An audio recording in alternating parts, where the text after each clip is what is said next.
আসসালামু আলাইকুম। Pen writing একাডেমিতে তোমাদের সকলকে স্বাগতম জানাচ্ছি।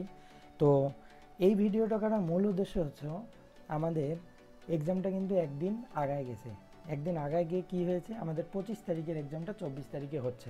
তো আমি ভাবতেছি যে তোমাদেরকে এইটা শেয়ার করব, সেটা হচ্ছে আমাদের 25 তারিখের এক্সামটা 24 তারিখে হওয়াতে আমাদের কি কোনো অসুবিধা হচ্ছে নাকি সুবিধা হচ্ছে, অসুবিধার পরিমাণটা বেশি না সুবিধার পরিমাণটা বেশি। এখন আমার থেকে যদি তোমরা মতামত চাও তাহলে, অর্থাৎ পেন রাইটিং একাডেমি থেকে তোমরা যদি মতামত চাও তাহলে পেন রাইটিং একাডেমি বলবে 24 তারিখে এক্সামটা হওয়া খুবই উপকার হয়েছে আমি মনে করি।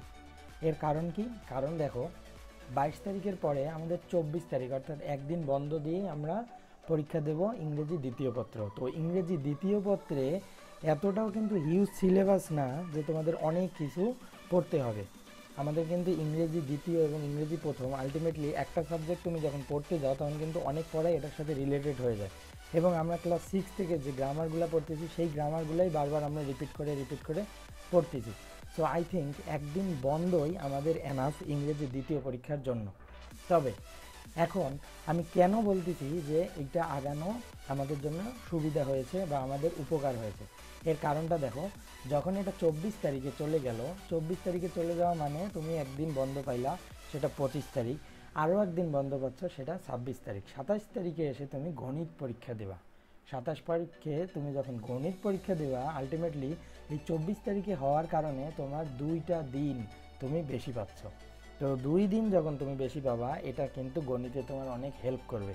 গণিতের এমসিকিউগুলোতে হেল্প করবে, গণিতের কনসেপ্ট নিতে হেল্প করবে, গণিতের সৃজনশীলগুলো নিতে হেল্প করবে, গণিতগুলো বুঝতে সুবিধা হবে, গণিতগুলো দেখতে সুবিধা হবে। চাইলে তোমরা সেগুলো একটু করারও বা প্র্যাকটিস করারও সময় পেয়ে যাবা, যেখানে বিগত বছরের কিছু কোশ্চেনও তোমরা চাইলে সলভ করে নিতে পারো।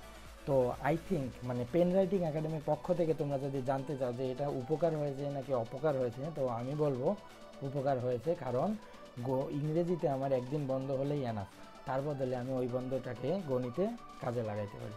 তো আশা করি আমার কথাটা তোমরা বুঝতে পারছো। তোমরা ভালোভাবে পড়াশোনা করো, সামনের দিকে অগ্রসর হও, সবাই A+ পাও, আমরা এই দোয়াই করি। তোমরা সবাই ভালো থাকবে, সুস্থ থাকবা। ধন্যবাদ।